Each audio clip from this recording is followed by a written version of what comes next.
Hi, welcome to my latest YouTube video and podcast. I'm Rosenberg.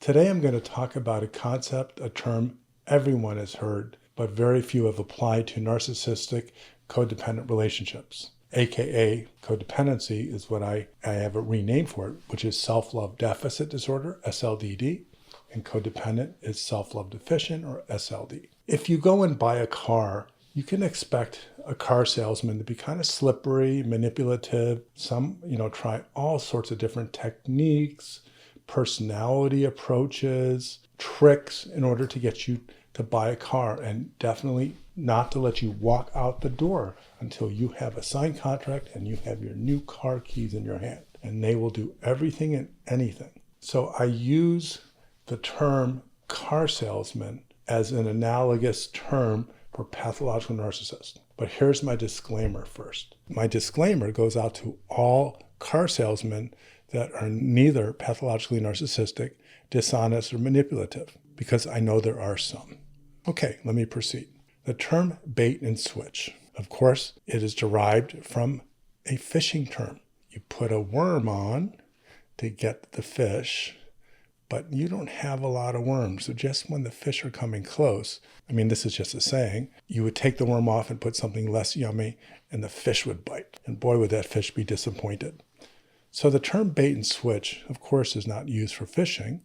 It's used for human interactions. A person that wants to sell you something, who is dishonest, manipulative, pathologically narcissistic, or has an agenda that is other than what they present or what you think it is. So the idea of a salesman who employs a bait and switch technique in a car will show you the top of the line car, the car that you wanted, but you didn't have the money, get it with all the bells and whistles, all the extras, nicer tires, nicer interior, nicer everything. And you see the car and you go, oh my God, that's the car I want. And if you are with your partner, you just kind of fall in love with the car because you have been anticipating this car for so long. Like a lot of us, we just don't have money laying around to just buy a new car. And so buying a new car, and a house for that matter, is a really big deal. And when you get to that point, it's a major life event that's exciting, filled with anticipation, excitement. It's a little bit redundant. Euphoria. Your brain's dopamine systems are firing like crazy. The anticipation of fulfilling a dream and getting this car of yours. For some, it's the extension of self. For some, it's a symbol of their success.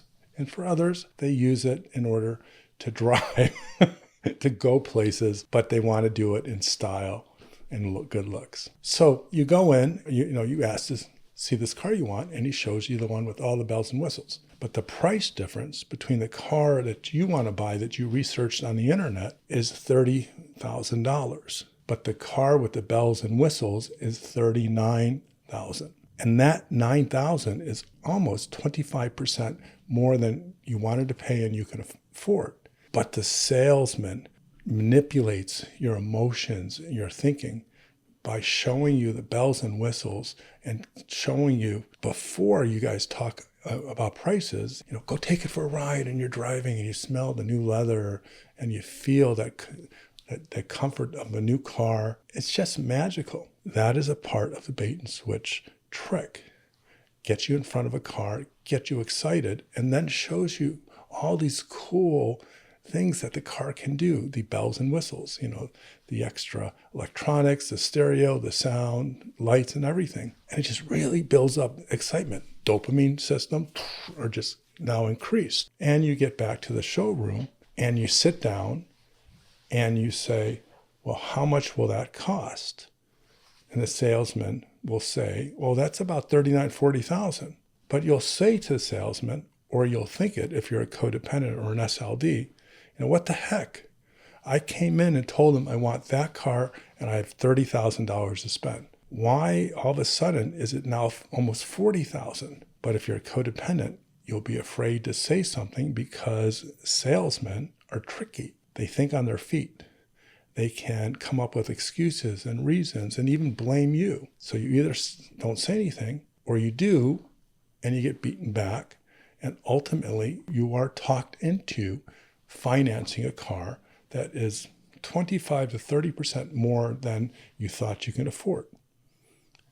Bait and switch. Now let's apply the bait and switch concept to pathological narcissists in the beginning of a relationship. If you guys follow me, you should be familiar with what I call my relationship math. And that basically says in a very simplistic way, through simple math, that to understand the difference of a SLD, codependent and pathological narcissist relationship, and the difference of a healthy person who likes to sacrifice but is healthy, and a healthy person that's kind of focused on themselves but is not narcissistic. So if you consider a relationship comprised of the narcissist, SLD, and two people that are self-love abundant who are oppositely aligned vis-a-vis the human magnet, oppositely aligned according to the human magnet syndrome, which, by the way, is often misunderstood. People think my book is about SLDs, codependents and narcissists. No. It does cover that a lot. It's about how opposite personalities unconsciously, without thinking, find each other attractive based upon unconscious or reflexive attraction patterns. But I digress. So the relationship math concept says that an SLD and a pathological narcissist, because of their mental health deficiencies, are not fully developed. So we say they are half. In a relationship, these lonely, shame-based individuals, and I mean pathologically lonely and deeply shamed, the difference is the narcissist experiences it but isn't aware of it or won't talk about it, and the SLD knows about it and if given a chance might talk about it. But the underdeveloped pair, the half and a half, equal one, and one is a full relationship and one is a half a relationship. And I quote this, half people, and please don't take it in any other way than it's meant to be. But these half people find comfort and happiness, and I quote happiness, in a relationship because it takes the pain away. It takes the loneliness away. It takes the shame. So up until that relationship, they have been suffering. In that relationship, there is a temporary cessation of the suffering and a feeling of euphoria and bliss. If you follow my work, read my book, The Human Magnet Syndrome, you know only lasts so long before it devolves into what my dad said, the soulmate eventually devolves into the cellmate. Okay, so now let's look at the other math equation. 1 + 1 = 2. Now let's look at the other equation. A healthy, self-love abundant, giving person and a healthy, self-love abundant, self-oriented person will have a human magnet syndrome attraction, and they will find each other inviting, exciting, much like the attraction of the narcissist and codependent, except it won't be so intense. So I joke and say the chemistry for the SLD and narcissist is like crack cocaine chemistry, and the chemistry for most people who are self-love abundant is just really awesome. The math of the self-love abundant opposite couple is 1, a self-love abundant person, plus 1, a self-love abundant person equals 2, which is a full relationship based upon interdependent and self-love, mutual and reciprocal individuals. So the reason I set that up is to explain, if you're not an SLD and you meet someone and you have chemistry and you fall in love, more or less what you see is what you get, except the normal things that people hide. So healthy individuals are not going to try to present themselves in something that is way beyond who they really are. Yeah, they might get all dressed up, put on their favorite cologne, smile, but how they present themselves is fairly close to their self-understanding. And if they're self-love abundant, there's no reason to lie because they love themselves and they assume, well, hey, you know. And by the way, this does not happen consciously, but the unconscious thought is, you know, I'm pretty awesome. I bet she'll like me. She'll like what I do. It is an optimistic and positive appraisal of self that doesn't require anxiety and fear for the potential of someone liking or not liking. If they don't like, you can be sad, but it won't trigger the shame-based abandonment response. So healthy individuals, and by the way, healthy, and I quote healthy and I quote normal. Normal is the average person that is self-love abundant that has problems that even might need a psychotherapist. That's normal. So normal, healthy people, when they meet, do their best to be transparent for the most part. We all have our things that we don't want someone to see right away, but transparent because they don't have anything to hide. Say after 2 dates, both go home, and if there's chemistry, they think about the person, and all the things that they learned about them are really exciting. Oh my gosh, she's educated, and she's empathetic, and she volunteers. She's a great mom. Now, this is a person that was an SLD, but through her own treatment, became self-love abundant, but still is on the caretaking side, healthy. And so everything that she told or exposed to this potential partner was accurate. There was nothing that she exaggerated or held back. So lying is saying something that's not true. Omission is holding back. Both fall under the umbrella of dishonesty. So the same dishonesty concept applies to the other partner, who is, focused on himself, kind of charming, has a stronger personality, but is not pathologically narcissistic. He's on the other side of the continuum, but healthy. And he has nothing to hide. First, since he's on what I call the self side of my continuum, he kind of likes himself and he can talk about it, not pathologically.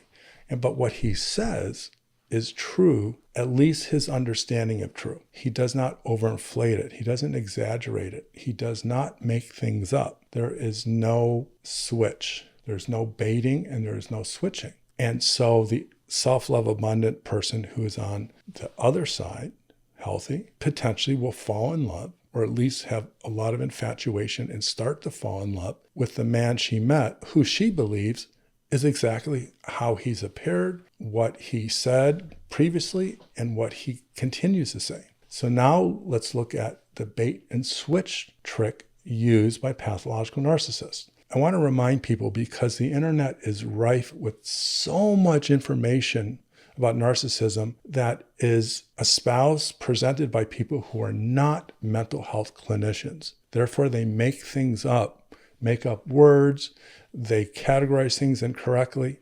They're well-meaning, but I have a very, very specific definition for when I refer to pathological narcissists. I really don't like to say narcissist by itself. A pathological narcissist has a personality disorder, and it's one of 3: narcissistic, borderline, or antisocial personality disorder. Antisocial is known as sociopath or sociopathy. So now when I say narcissist, I'm referring to the pathological narcissist. So the pathological narcissists don't know this because they block it from their mind, but they're deeply insecure.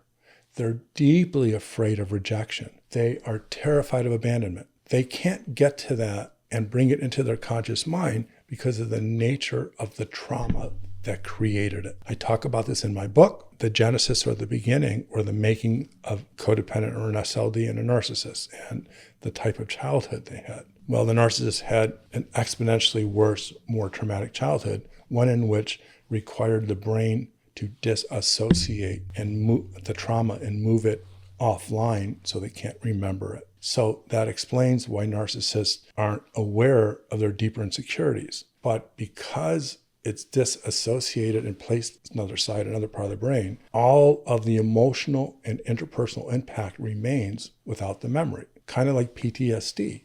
You can be a Gulf War survivor, a veteran who experienced horrendous trauma. You won't remember it, but the impact of it will affect your relationships and your mental health. Okay, so back to the bait and switching narcissist. So the narcissist is unconscious or not aware of their deeper manipulative motives, but yet they still will do the same things over and over again.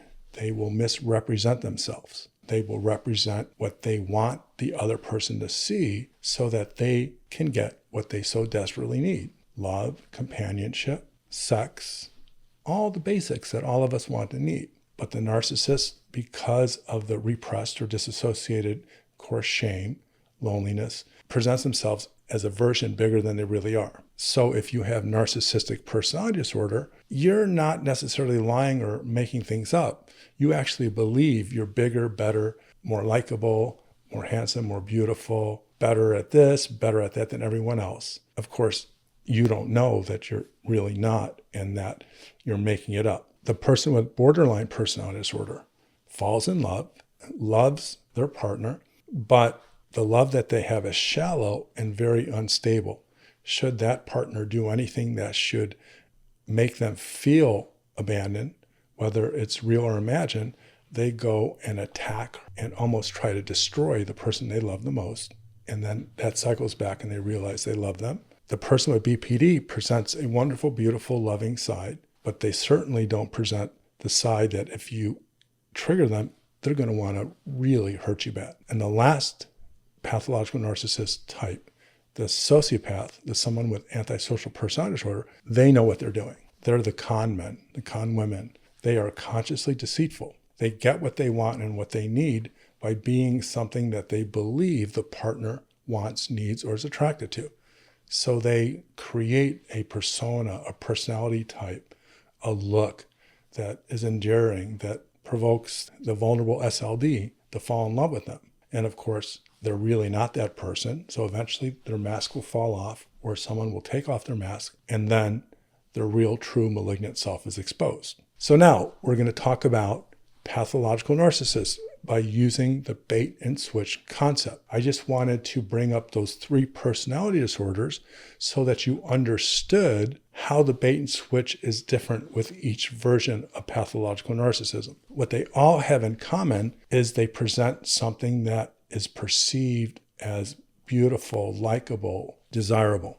They want to create interest in them. They want to use the very best parts of their personality, or at least the most persuasive parts, in order to pull in a person so that that person will want to cross over that threshold from liking, being infatuated, to being, and I quote, in love in a relationship that is stable and long-term. Remember, healthy couples also try to show their best, but they don't lie, they don't deceive, and they are not dishonest. So the pathological narcissist, dependent on their personality disorder type, is going to give you the very best that they think you want to see so that you fall in love with them and that they and you have a wonderful, fun time. Again, this concept is in my book, Limerance.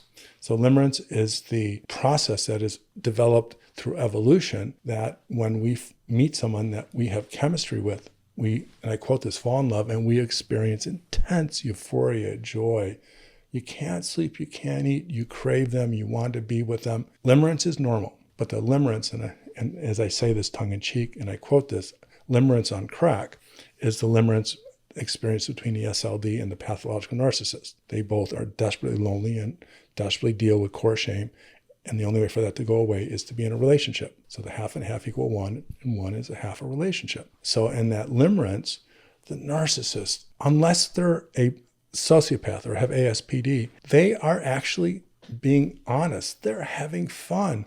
They are in love with the person. They are saying things that truly come from them. But what the SLD doesn't know is that is only temporary, because once limerance fades, and it always does, it lasts between 2 months to a year. Congratulations to the people who get it for a year. But once limerance fades, each of the partners go to their default personality type. The SLD listens, sacrifice, doesn't really have an ego, is all about someone else, and they try to be invisible in the background. The narcissist, depending on the personality type, needs, sexual needs and other needs fulfilled in a moment's notice without reciprocity or the desire to be mutual. And because it's not mutual, they don't have empathy for the other person who is getting the short end of the stick. The half plus half couple fall in love and experience the soulmate phenomenon. Limerance lasts for a week to a couple months. Limerance for SLD and narcissists, pathological narcissists, do not last long.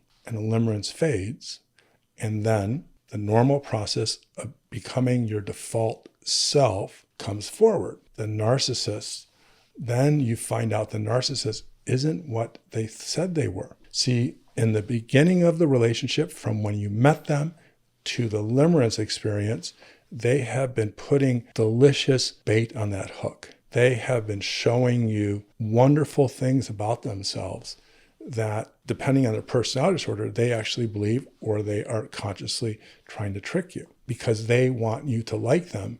Because what the narcissist doesn't know, and some do, but it's not common, that they're really unlikable, that when they are themselves, people don't want to be with them. And all of this can be traced back to their childhood, which they don't remember and won't want to talk about. But trust me that narcissists carry deep insecurity, deep core shame. So once the ether of limerence evaporates and each partner, SLD, pathological narcissist, starts to become themselves, the SLD starts to go, what?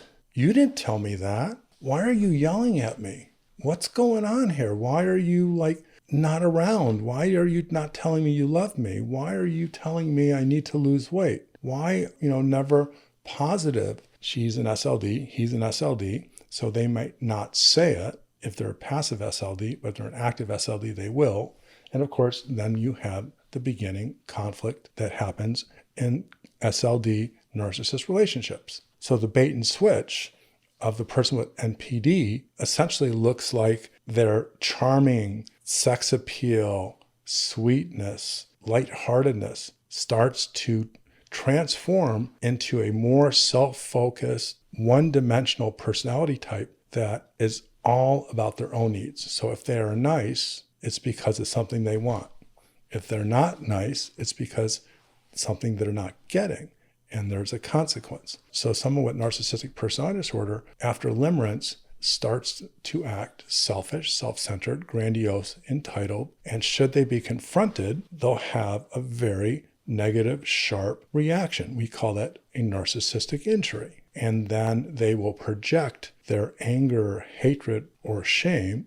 Projection is blaming people about what you can't see in yourself. They have a tendency to blame people who are SLDs as being selfish or self-centered should they try to argue with them. If someone has personality disorder and they're not a sociopath, they're not conscious of this. So the bait and switch for the person with NPD is a shift focus of desire, a shift in passion, a shift in natural motivation to do nice things, a shift of attention, a shift of everything that was positive to the version of it that is self-centered. And sometimes it's tricky, like sex. They still might be the wonderful lover that they started, and the SLD might be confused, but how can he be or she be a narcissist? Because he's so good in bed. What you're doing in bed is as much or more important for him than it is for you.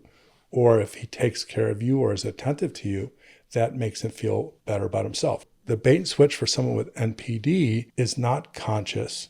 It is the natural reflection of the negative traits of narcissistic personality disorder. You think you're beautiful, but you can't see beauty in other people. You're grandiose. You have this inflated belief of your worth, which naturally means other people aren't as good. You're entitled. You believe you should get extra respect or preferential treatment, but at the exclusion of other people, including their partner.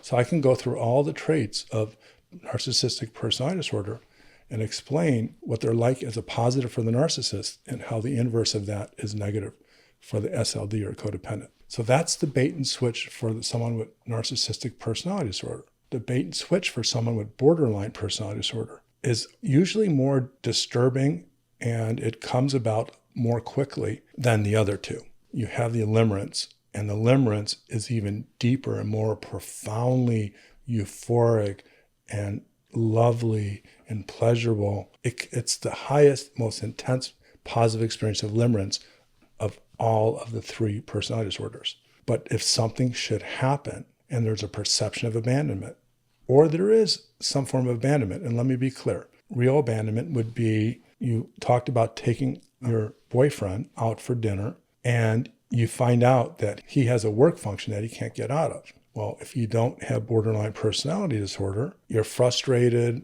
upset, you talk it out, and you move on. But if you have borderline personality disorder, you are reacting as if that person doesn't love you and is abandoning you, and you go into the mode where you want to hurt, destroy, or punish that person. So the bait and switch comes as intense, beautiful, all-encompassing love. The person with BPD is and can be a caretaker. They can be empathetic. They can be sacrificial. But once something triggers them, it all goes away and boom, you're on the opposite side and you are being beat up mercilessly. Bait and switch, perfect lover, perfect destroyer. And it's a cycle that goes on and on and on. The bait and switch for sociopaths or someone with antisocial personality disorder is something more traditional. And now we go back to where we started, the car salesman. They present you with their best self with all the bells and whistles. Because they're sociopaths and they're conscious, they read you, they read the SLD, they figure out what is it that they want, that they're most attracted to, and how can you close the deal. And as I quote that, like a car salesman, move them beyond an introduction, meeting, chemistry, limerance, and a relationship. How do you move them through all of these stages and basically entrap them in a relationship so then you get everything you want and they don't have any empathy or remorse about it? So they're the swindlers. They're the con artists. They are the closest it comes to of what people understand as bait and switch. The reason this topic is so important, and I use the term buyer beware. So if you were out shopping for a car, buyer beware, which in other words, be careful, be cautious, because salesmen of all types, they benefit by selling. And the more they sell, the happier they are. And even the best salesmen who are not personality disordered will focus mostly on what's good and less on what's bad. We're talking honest people. But if you're an SLD and you have low self-esteem, you don't love yourself, you're saddled by shame and insecurity and loneliness, a person that does a bait and switch is going to trigger everything that you want so much and dreamed about is love, relationship, and security. Because going back to relationship math, a half person, I know that sounds so derogatory, but if you just jump on video or the podcast, go back to the beginning. So the half person cannot and will not feel happy or fulfilled in their life unless they're in a relationship. So they are so susceptible to the bait and switch. The mental health disorder, self-love deficit disorder, by its very nature, makes the person susceptible and weakened to a bait and switch. And going back to my explanation for bait and switch, I want to add is there's different types of bait and switches. There is the explicit one. Going back to the car salesman, you get this, you get this, you get this. Isn't it grand? And then there are the inferred bait and switch where someone believes they're getting all of this just because there's an inference without saying it is or it isn't. And that could mean, using the car salesman example, that the warranty is only for 30,000 miles when most other cars have a standard warranty for 45,000. And so there's an inference that it's 45,000 miles, but what you don't know, this car manufacturer is different. This bait and switch technique or trick not only looks different depending on the type of pathological narcissist, it also looks different depending on the type of codependent. And as you'll read in my book, I have created categories for codependents: active, passive, oblivious, cerebral, and anorexic. You can find that information in other podcasts or videos. But it's important for me to mention for us to understand how the bait and switch works and what makes it most effective, and I quote effective, for the pathological narcissist on their SLD or codependent victims. Therefore, we have to consider the interaction of the type of pathological narcissism, the personality disorder, and the personality type within that disorder, and the SLDs, and the person who has self-love deficit disorder, and the type or category they fit in. If you're passive, bait and switch looks different. If you're active, bait and switch looks different. If you're oblivious, different. If you're cerebral, different. Anorexic, so on. So in conclusion, if you are in SLD and you are trapped, mired down, chained in a relationship with a pathological narcissist. Please read my book, The Human Magnet Syndrome, not because I want to sell another copy, but because it will give you the explanations that will help you understand a problem that no one does and lead you to the next step is to get help. Then understand that in the first phase of the relationship, when you met the pathological narcissist, fell in love, and were lulled into or manipulated into a long-term relationship, consider how the bait and switch trick was used to entrap you, keep you chained to the relationship. Because if you can not only understand your SLDD and understand the nature of pathological narcissists and understand the forces, the human magnet center forces that bring them together, and start to figure out the tricks, then when you decide to find self-love abundance and realize it can't exist in a relationship with a pathological narcissist, then you have to survey the past to look at the bait and switches and admit and recognize how they deeply impacted your decision, your motivation to be in this relationship. In addition, by recognizing the previous bait and switch, you'll have a much clearer understanding that the person you fell in love with was never that person, and that they had to lie indirectly, directly, through inference. They had to lie, be honest, manipulate in order to entrap you. Lastly, its importance is if you move forward, I offer treatment for self-love abundance. The treatment program is called the SelfLov Treatment Program. And you start off at self-love deficient, and you eventually graduate to self-love abundant. So if you are in therapy that replicates what I do, and you have become self-love abundant, or you identify as yourself as self-love abundant, it is crucial to recognize exactly what was bait and switch, what is, and how it can be used in order to bring you back should you want to leave, keep you from leaving, or any other malignantly manipulative purposes. In conclusion, thank you as always for spending time with me and being open to the information I have to teach you. It means the world to me to open the eyes to the people that are unintentionally blinded so that they can at least see what is real and make a choice for what can be healthy, self-loving, and in itself real too. Should you want more information, please visit my website, selfloverecovery.com, where I have full-length seminar videos that are educational for the public and professionals that range from 3 to 6 hours. Also, I'm proud to announce for the first time that my third book, The Codependency Revolution, is finished. It took almost 4 years to do. I'll be talking more about that in the future, and if everything goes right, it'll be available in 3 months. Lastly, subscribe and leave comments. And if you're listening to my podcast, give it a review and tell other people. Take care and be well.